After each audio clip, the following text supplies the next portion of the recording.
Hello. Welcome, welcome. So glad that you are here. And just let me know if you can hear me in the chat and also where you're tuning in from. Hi, Raj. Hi, Lisa. Yay. You can hear me, I'm assuming.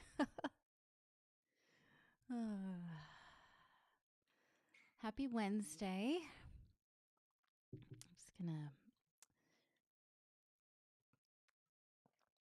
wait a couple moments as folks join in, and I'd love to hear where you're tuning in from.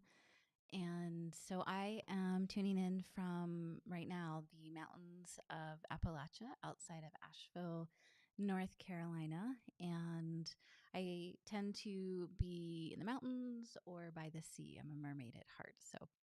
But right now I'm landing in the mountains. So you're from England, Raj? Okay, great. You can hear me from Ontario, Canada. Hi, Wendy. Thanks for being here, y'all. I know there's a lot of opportunity and options, and there's a lot that is always asking for our awareness and attention and intention. So I really love and appreciate you being here with me. It's a great honor. So Lisa's from Northern Virginia. Awesome.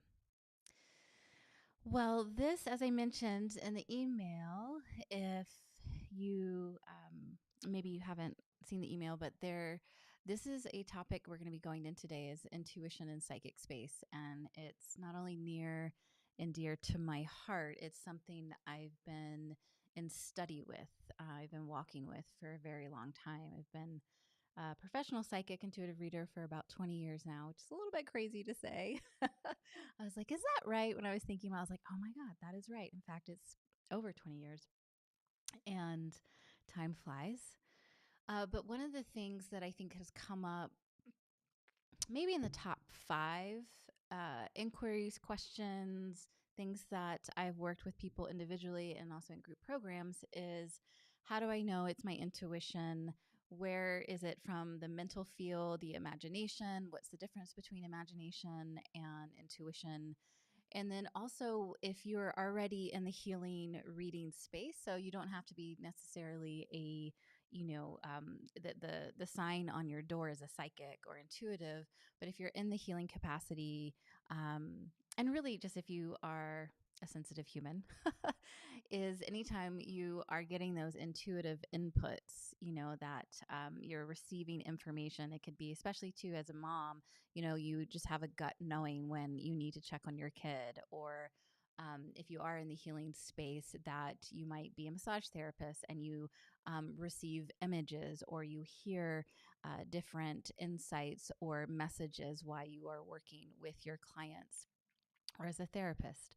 So there's so many ways that our intuition is informing us throughout our days, throughout our lives, little, big. I was just thinking of my best friend this morning, was making my coffee, was about to call her, and the phone rings. I knew it was going to be her, right? So it's like we're all in that telepathic communication all the time, as we know. And especially in this time of prophecy, in this time of great change, the veils are becoming thin. And we know this by the intensity, our dreams, the ways that we just know. Oh, that's great. Lisa, you're saying that you just know. And so there's many ways that those sixth sense and the way that we perceive the subtle realm is informing us. And so we all have our own strengths, just like the natural like right-handedness or left-handed. Now, if I practice, writing with my left hand, I could write. I probably won't ever be as good as my right hand, but it would strengthen. So similarly, we all come into this life in this body with a certain makeup, just like our astrology is a blueprint of these different energetic archetypes that are working in our lives. So we come in with a blueprint of what is our strengths in the subtle energy realms in terms of perception, high sensory perception. So I naturally have always been clairvoyant. And when I went to psychic school, which was super fun and necessary, I went because I was seeing, as especially as a child, I was just seeing ghosts all the time. I was waking up, getting messages, and it was very disturbing. I also wasn't really in a family, though I had a loving family. They weren't in tune with that realm, and so there was a lot of um, well, just contraction around it, and what's the word I'm looking for? Oh gosh, what is that word? Neuroses, not neuroses, but it was more of considered a psychosis than an intuition, So I, in my 20s, early 20s, I went to psychic school more because I wanted to learn tools to how to manage what I was receiving all the time. And I was already in the healing arts at that point as a massage therapist and a yoga teacher, and was already studying energy medicine. So I went to a pretty intensive psychic school, and it was so insightful and necessary for me, and refining knowing where my intuition is tuning in and where is it also off. So today we are going into the the inquiry, the curiosity of when you get your intuitive hits, so to speak. So that could be, you could know that you are more clairvoyant, so you get these images. You could be clairaudient, and so that you hear. You could be the clairsentient, and you just have clear cognition, like you just know something, right? Just like Lisa was just saying. And and we develop the again, like I was saying, I was more clairvoyant starting out with, but I developed clear cognizant. I have a very clear knowing sense now. I've always also been clairaudient. So you have your strengths, and then you develop the other senses by practice and by effort. So let me pause. There's so much to say about this, so I can get like, so, what we want to do is to slow down and see where is our intuition and psychic knowing coming from. And what I mean by that is when we are, running around our day and we might get a like intuitive hit about something. If we don't slow down and see where is the bulk of our energy resting in the moment, then that intuition is just naturally colored with that, the energy center where most of our consciousness is residing. So, for example, if it's like those times where we think we're getting the download and it's the intuitive hit, and then we find out that maybe that was like 70% accurate or 60% accurate. And it's because it's mixed in with the personality, it's mixed in with, let's say, the third chakra. So if I am really emotionally invested in a certain situation, and it's going to get tricky for us that are intuitives and sensitives, and we trust our intuition so much of the time. But when we are emotionally invested, especially within our own lives, I always say it's way harder to read something or someone that you're very close to than a stranger. And that's going to color. So basically, I'm reading an intuitive hit from my third chakra if I am emotionally triggered, emotionally charged, emotionally invested. So my third chakra, it doesn't mean that intuition is wrong. It's just really good and wise to know, okay, the neutrality of intuition, which really all intuition, like at its highest, purest form, is neutral, right? So intuition means direct, immediate insight, cognition, things, and it goes further back to look at, to consider, and it's from a very neutral place. So anytime that that drops from more of the third eye to crown region, then you know that it's the percentage of accuracy, first of all, is going to go down, and it's also going to be colored by the emotional charge, or it could be, it could be around survival, like when we are in inquiry and question about our finances, about moving, like things that really are our family, that are really like rooted into deep into our lower triangle of energy centers, our lower base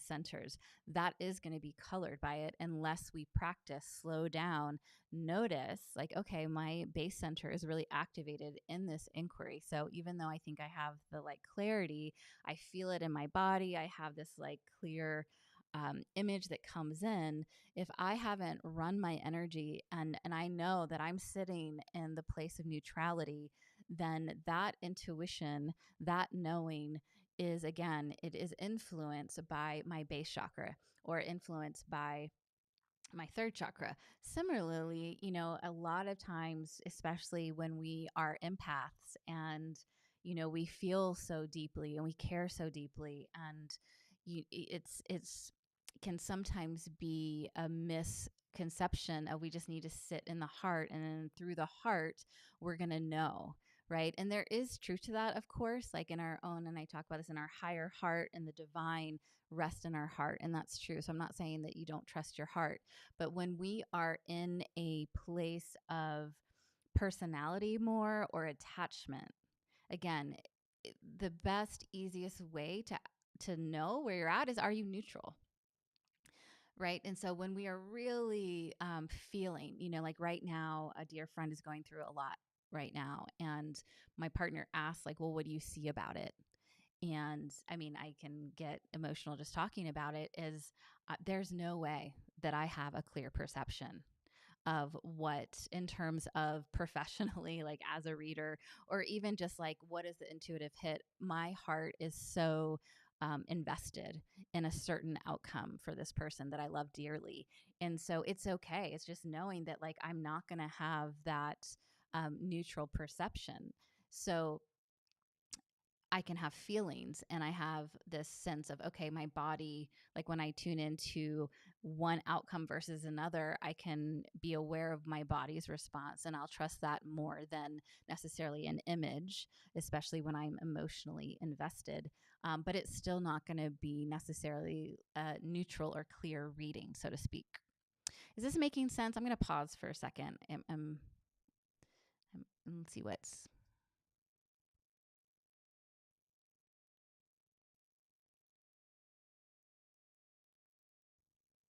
Okay, so Lisa shares that if you're emotionally connected, you can. Okay, I get what you're saying. Okay, so when, like Lisa is confirming, and I think we've all had that experience, when we are emotionally connected, it's just, it's fuzzy. It's why, we all go have our readers. Like I have a reader that I trust immensely. And there's times where I'm like, you know what? There's no way that I'm going to have the clearest perception on this. So that being said, so when I was at psychic school, going back to that, is we would be in the reading room together. And it was so helpful because, I mean, oh my gosh, how many readings that I did. And also the way that we were set up. So there'd be like 4 or 5 of us in a room reading one person. And one of the things the teachers in the room would just get it, of where it's like, okay, Caroline, you're reading from your heart. Okay, you just drop down and have matching pictures. You have this resonance with this person. It's showing up. You're reading from your sacral chakra. And so I got trained, and to be able to see, where am I sitting in my intuitive knowing? And I think it's the reason that this topic's coming up for me now is it's so important. We get so much information and frequency and all the time into our field. And we don't have much time for, or we don't create necessarily, because life is very full and all the things, to know and to slow down and manage our energy system. And so all of a sudden we have this intuitive hit, or we're getting the download. And I see this a lot on Instagram. It's just like the constant, like, oh, I got this download, I'm going to share it. And I'm not saying that those aren't true, but it's colored with our perception, right? It's colored with our blind spots. And so when we are making big decisions, or um, the small decisions that then lead up and create the quality of our lives, right? The small decisions we make every day, those are actually more important sometimes than the big, like, am I moving? Am I leaving the relationship? It's like how we show up every day. And so it's so vital to be able to manage and create a deep relationship with your energy body, and to be able to, at any given moment, like, pause, stop. Okay, where's the bulk of my energy right now?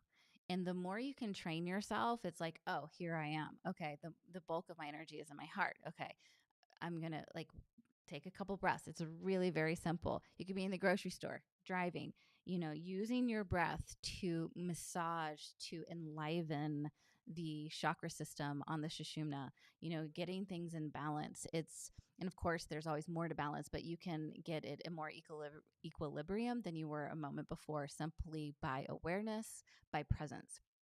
And so, especially when, if we spend a lot of time on the computer or if we are emotionally triggered and charged by things we see on the internet, on social media, our energy leaps into that technology space.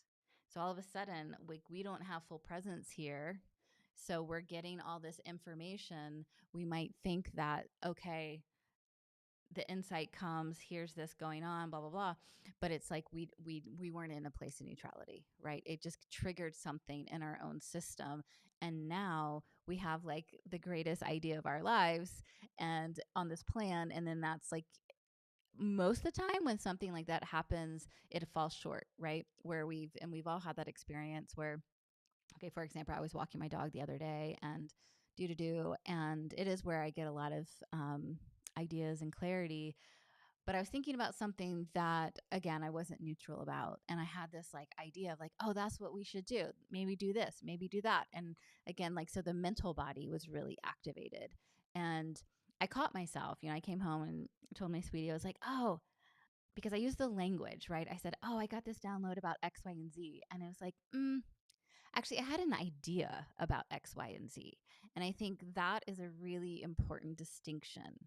We can have ideas all day long, and it doesn't mean that they won't work and they're bad, but it's very different than we uh, genuinely receive a download from within, without, into, from our soul light, from the response, the relationship to the quantum field, right? So that true intuition and true download, I'm using that word because it's up in the field a lot and I see it all the time on social media, is it really is very special. And I don't believe it happens as often as we think it does. Again, because we're in the mental creation. We're in this higher, even from the higher mental field and the higher mental planes, we're getting these ideas and their creativity and this and that. And that's beautiful. And those are thoughts. And those are beautiful thoughts. And those thoughts can create a pathway once you follow it into synchronicities, into intuitive guidance and intuitive knowing about something, right?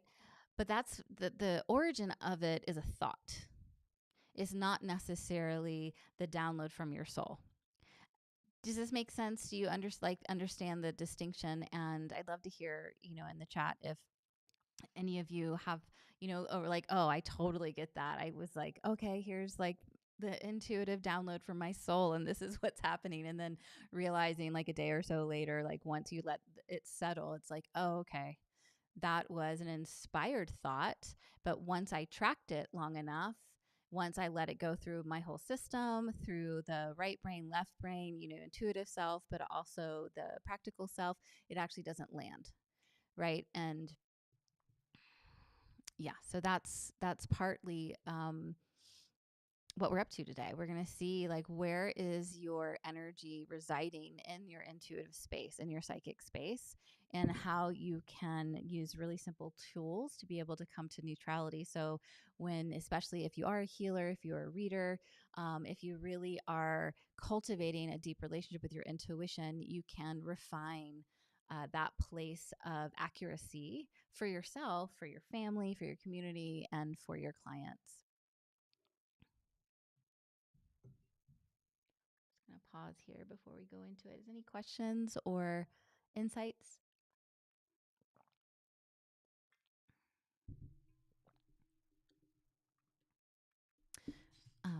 If people are going to write and check, I'm just going to say one thing also that I remember to say is, as you go into, like if you go to intuitive readers or healers, and people are trained in different ways and there's different philosophies. So now that I've said all this place about neutrality, there are some pathways, some mode of thought that you want to also stay in your third chakra. And that, what I have found is when we are really invested in our third chakra, what we're doing is reading the field from the astral plane. And that is fine. You can do an accurate astral plane reading. You know, you're reading someone's emotions. So again, like you're in a matching picture, so to speak. So if you have a client and you're working with them and it's an emotional subject, and you might, not be attached to the outcome, but you've matched your energy from like third center to third center, and you are getting accurate information. You are, you say, oh, do you mind if I share this? Blah, blah, blah. You share, and it's like, oh, yeah, that is accurate. You get the feedback, right? So you get the feedback that you're on the right track, so to speak. But there is something about when we start reading from the astral plane. Is that really where you want to be reading from, for yourself or for others? So the astral plane is going to have a lot of information in it, but it will be astral information. And so when you are really coming from a different place of soul embodiment, soul evolution, soul awakening, from a place of a higher frequency, it's like the elevator going up in a building, right? You can get off on the third floor, have a view. It doesn't mean that view is not beautiful. It doesn't mean that there's not like reality, like real energy, real experiences to be had on the third floor. It's just more of, do you want to be living at the third floor? It's like, okay, you go up the elevator and then you go up to the penthouse and you're like, oh, this view, you have all the view from all the floors down. It's like you can be able to have more of a accurate, in terms of expanded and higher frequency point of view. Does this make sense? Okay. So, loves, we are going to dive into an experience where we're going to do what we normally do. If this is your first time here, we always go through the chakra system, and then I'm going to guide you through understanding where your energy is really residing in, and then how you can refine and clear out your reading screen psychic space, so to speak, so you can also be engaging yourself and your family, your community, or your clients from a place of a more let's say like less emotional. We don't really want to be calling in the astral plane too much, is coming in from like a soul and higher dimensional self. Oh, my sister's on here. She just tried in. Hi. So we are going to be jumping into that. So you want to get comfy.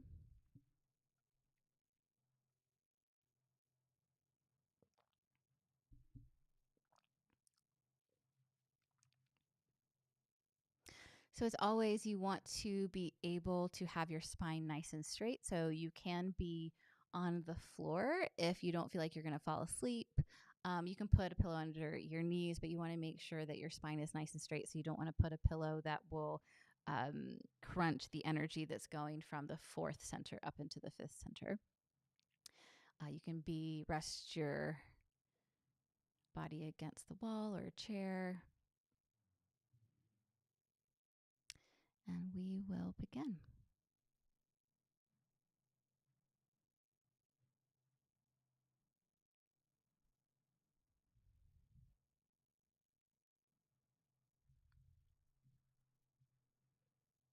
Okay.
into the breath,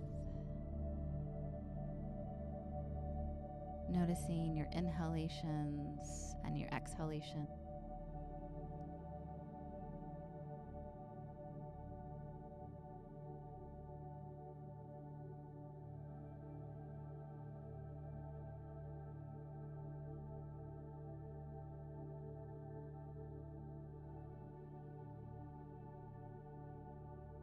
Becoming curious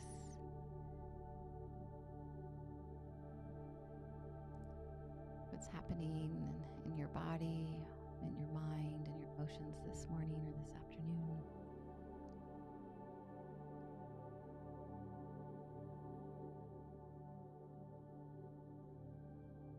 Inviting the breath to become deeper, reaching all the way down into the belly, into the pelvic floor.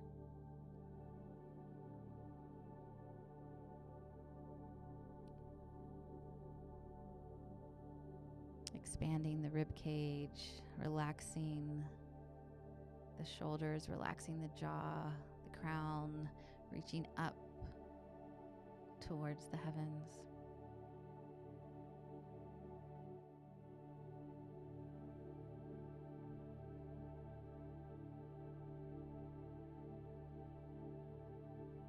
And relax. Let go, receive.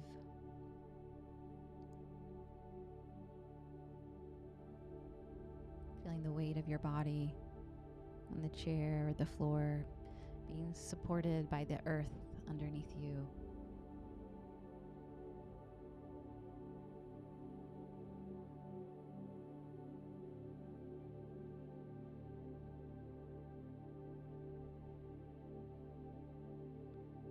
Feeling the support of the unseen realms, those beings of love and light that support you throughout your life and in this moment.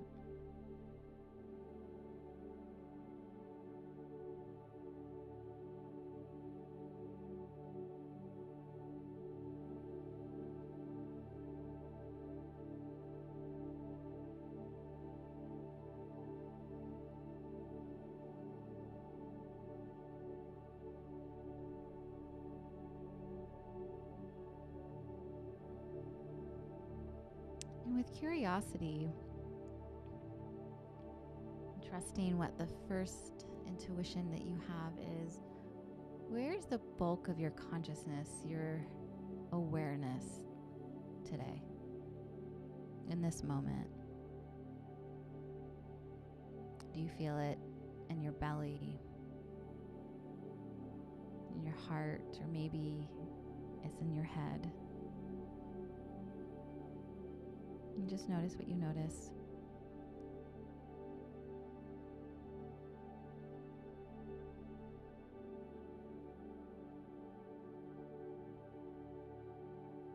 You might sense or see or just know a certain chakra that lights up.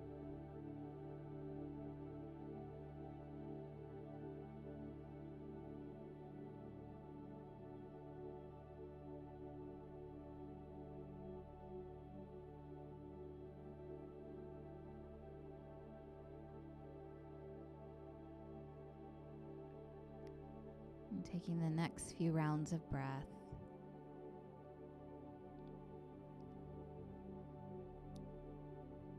to come into balance with all of your centers,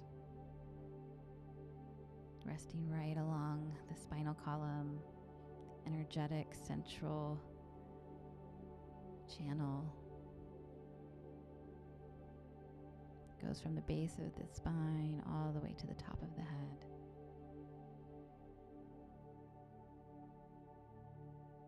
Saying hello to the first center right at the perineum, your root chakra. And asking for balance.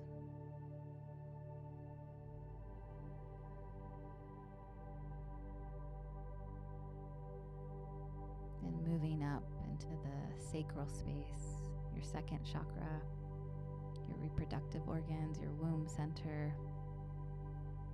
Saying hello to that center. asking for balance.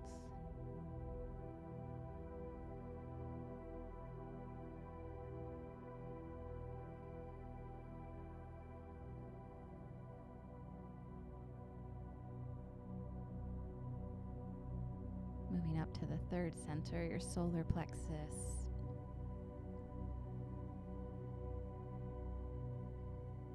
How we digest life.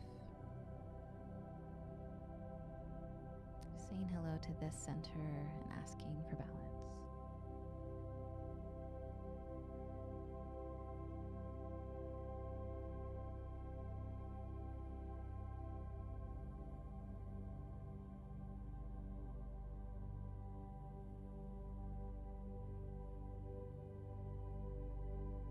Moving up to the fourth center, the fourth chakra, right in the center of your chest, your sacred heart.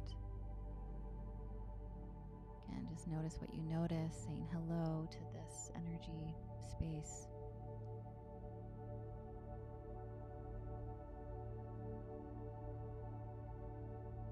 And asking for balance.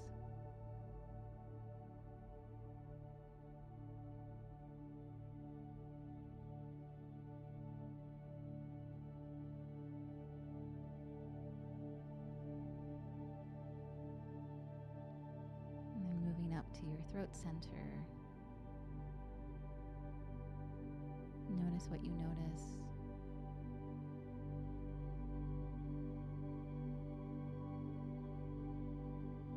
And asking for balance.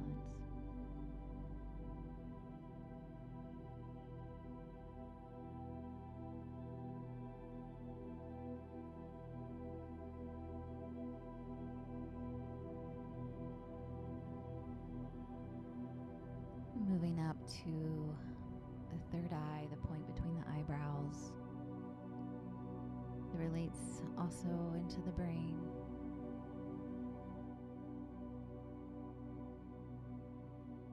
What you notice, does it feel full? It can feel especially quite jumbled with all of our mental activity, all our thoughts about the future.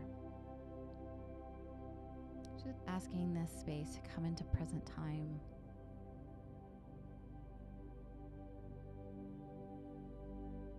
To come into balance.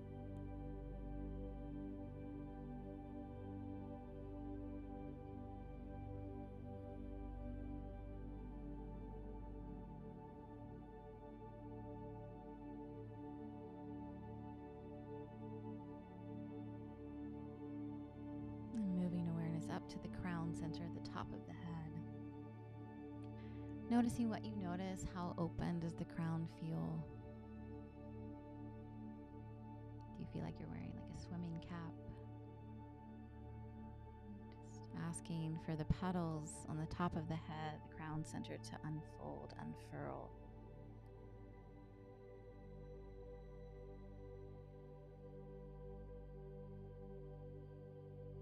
Allowing that divine energy from your soul to come into the top of the head.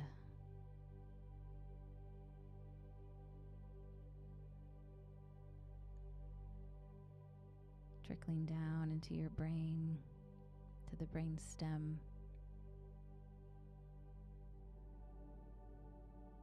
Bathing all your organs, your chakras, endocrine system, all your cells with light.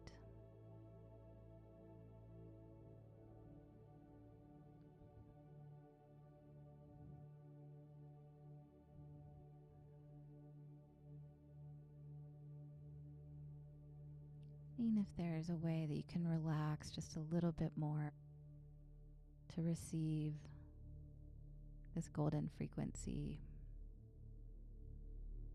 this healing frequency.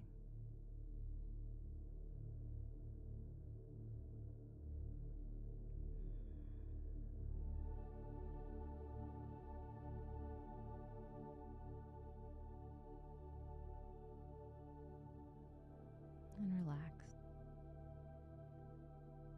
letting it fill your whole body down to your toes. in the space around your body.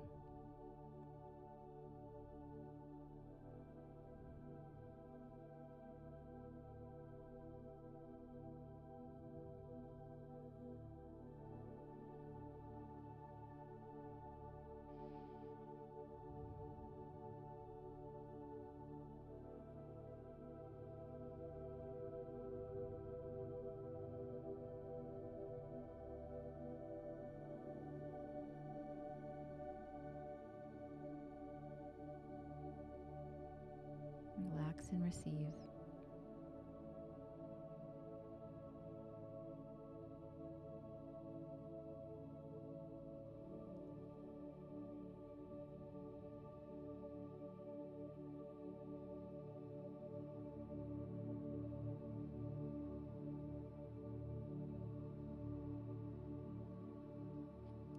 And now, asking the same question you asked just a little bit ago. Where is the bulk of your energy?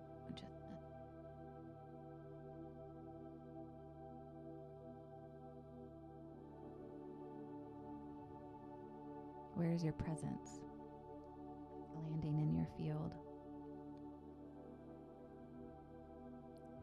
Without judgment, just comparing the two. Becoming curious.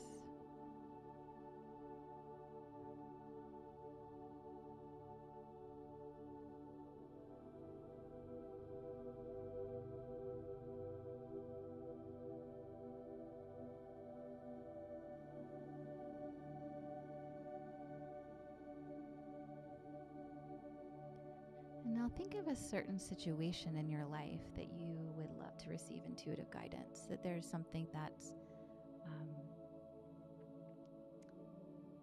you're curious about, you're wanting answers, direction. So just in your mind's eye, using your imagination, just thinking of that situation.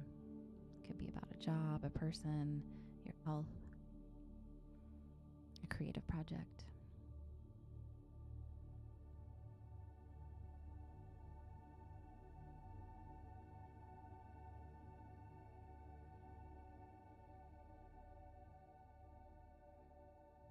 And once you have that situation, you can really feel it in present time.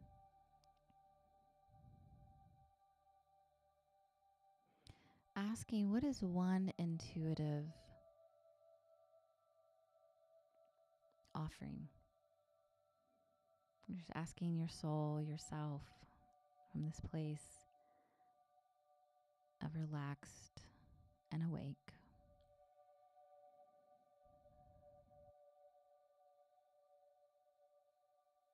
And notice what happens in your energy system. For example, you might feel a tug at your heart or your belly.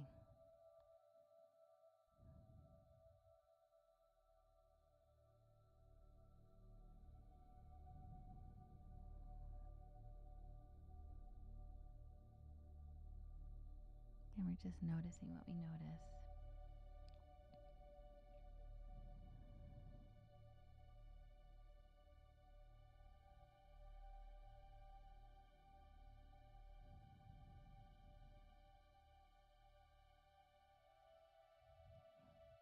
And you're going to allow that offering to subside. Now bringing your awareness to the point between the eyebrows, your third eye.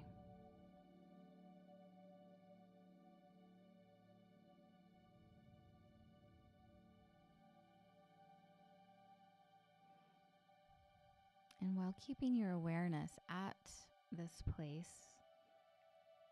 of insight and vision, the third eye,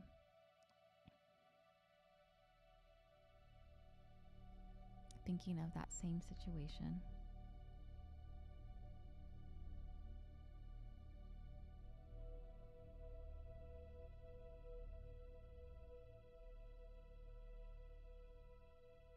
And then asking for an intuitive insight. while keeping your awareness also at the point between the eyebrows.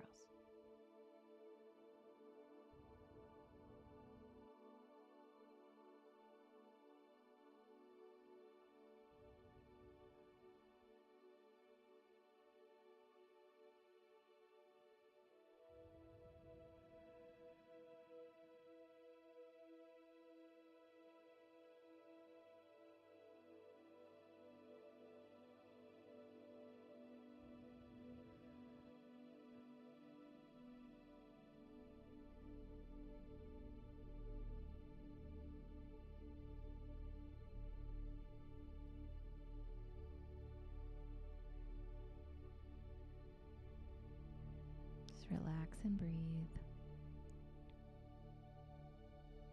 Just still holding the vision, the inquiry of the situation, asking for an intuitive guidance while resting awareness at the point between the eyebrows.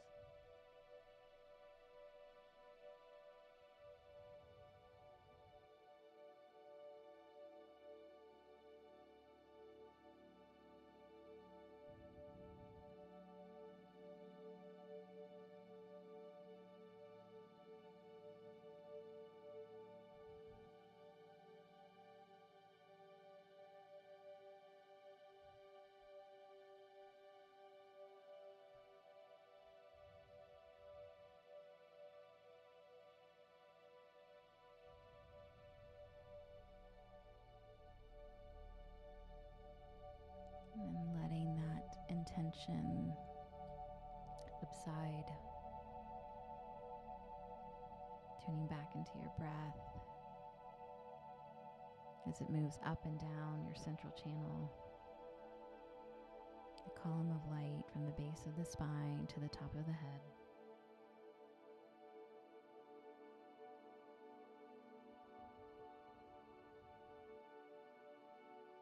Feeling the prana moving up and down.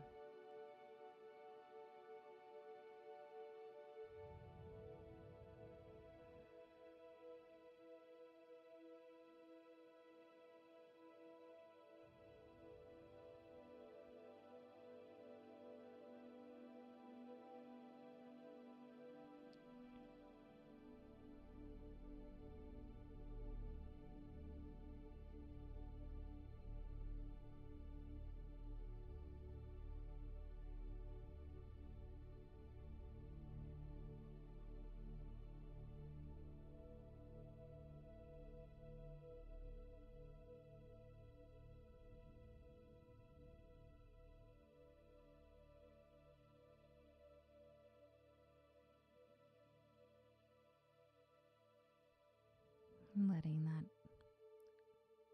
intention go, just resting, receiving, relaxing.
Taking the next few breaths, coming back to your body, back to the space, beginning noticing your fingers and toes.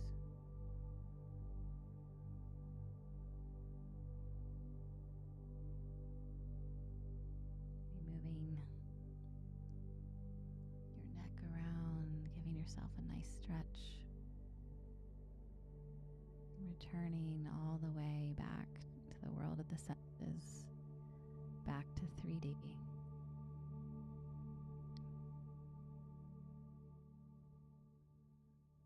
And when you're ready, slowly letting a little bit of light in.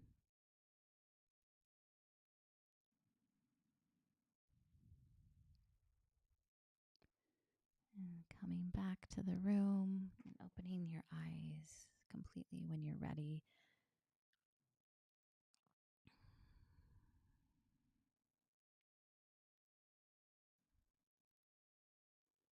All right. You might want to take some moments to jot down any insights that came up for you, but I'd love to hear if you want to share, whether you're live or you're watching the replay later, is any insights that like really landed for you. And I'd love to hear if you could feel the difference between where you were at in the beginning versus when we balanced all your centers and where your presence was in those two comparisons. I'm curious how that felt for you, and if you really got a sense of the difference of inquiry when you are resting in your third eye and resting from this place of neutrality uh, versus when you are really feeling in from the second chakra or third chakra, so to speak. And, when we are reading, feeling, sensing, but our most of our energy is up in the third eye, our ajna center. What we're doing is activating these parts of the brain that really allows for opening the multidimensional relationship space and being able to navigate between this realm and the other. So we're able to perceive, the high sensory perception gets more refined, more clear, and more accurate. And so it doesn't mean that if you are someone who feels in your body or just has a knowing, it doesn't mean that you lose that. The third eye, the ajna, has access to all of the centers below, right? It's the place of navigation. It's the control center. And so whenever I'm doing energy healing or doing a reading, is I'm aware that different energy centers are giving me information, but the bulk of my awareness is here. So I'm able to notice without becoming enmeshed into that story or that energy center. Does that make sense? I'm curious how that felt for you. And I've had quite a few emails saying that you can't comment on YouTube. So feel free to email at info@carolinepadgett.com. And I'd love to hear what came up for you. And also if you have any questions. So this is a really good exercise to practice, especially if you are in any kind of capacity of working with others where you receive information and then impart that information. And also just for yourself, this is a really great um, exercise to do if you are needing to make decisions or if you've been kind of in a loop, like a mental loop or an emotional loop about a certain area of your life, or you're wanting to change something in your life and you don't quite know how to go about it. And you're really looking for your guidance and your inner guidance. And, if you're in the situation where you get a sense one day and it's in one direction and it keeps changing, that's a good indication that your centers are really informing and enmeshed with that intuitive space. Oh, hi, Hillary. Yay. So, Hillary, this makes so much sense. Any thoughts on waking up after dreaming in an emotionally charged space? Yeah. So, if I'm hearing you correctly, you've had an intense dream and it like jolts you, like your amygdala, you're in that emotional response, like your body is having a lived experience, right? So like our brain doesn't know what is this reality and what's not. So some of those dreams can feel in our nervous system so real. Is that what you mean? Any thoughts waking up dreaming and emotionally? Well, the first thing that I would say is writing down the dream in first person, right? So instead of saying I had a dream about X, Y, and Z, like put yourself back into whatever the situation was, and let the because there's a message there, right? And there is a charge because there's something that's also energetically hooking into a I'll say matching pictures, but an energetic response. Okay, hard to balance. Okay, so yes. So, one of those things I first would say, again, to write it down, but then put yourself on the earth, go for a walk, and just get some space from the experience. I think it's harder to know, like, and to discharge right away when we've had an intense dream like that. And so get some space. That's why it's really good to write it down first so you can come back to it, but from a more neutral space. Take a walk, be able to let it discharge. It's similar, right? So your nervous system had a real experience, like you were really in XYZ dream in terms of what your nervous system is relating to. And so, just like in this 3D reality, when we are in a fight or flight situation, not the best time to have a neutral perspective, right? We're in fight or flight. The survival primal brain is activated and necessary for that experience. So, we always, whether it's in dream space or this 3D space, we want to give it time, and we want to be able to come back to a regulated place before we're able to really mine the gold out of it. Like what's it asking of you? What's the insight? And that's why I think writing it down is so helpful, because once you, especially in first person, then you can like have like, oh, okay, shoots, dang, that was actually representing X, Y, and Z. Oh shit, that's still like playing a part in my psyche. And because your conscious mind, right, is the 5%, and your subconscious mind is the 95% that drives our life, drives our experience. And so, especially with dreams, the 95% is running the show. So, your dream space is really letting you know what's underneath the conscious mind. And so, for example, is the I was talking to someone the other day, and they very consciously are in the active creation mode right now. They're creating big things in the world, and they had a dream where it was the complete opposite. Like there was so much of their, and when she was telling me, it was very obvious to me because I'm not involved. I'm like, oh, well, that's clear what that's about. And her response is like, it is? And it's like, yes. And because, she's really close to it, it's hard to see. And so, talking to a loved one, especially if it's a reoccurring dream that's really triggering, talking to a loved one that you trust about it is also very helpful. I hope that helps, Hillary. It's I'm like, I only see your picture, but it's really good to see your picture. All right, loves, thank you so much for joining me. And if there's no more questions, I will see you next week. And again, I'm also would like to hear in the comments if there's any particular topic or guidance, any kind of meditative experience that you would like to engage in. So let me know, and I can see about creating based on what you would like to dive into. So you can either email info@carolinepaget.com, or you can drop it in the comments. All right, I hope you'll have a beautiful rest of your week and have a beautiful weekend, and I will see you next week. Oh, Laura, good to see you too. You're welcome. I'll see you next week.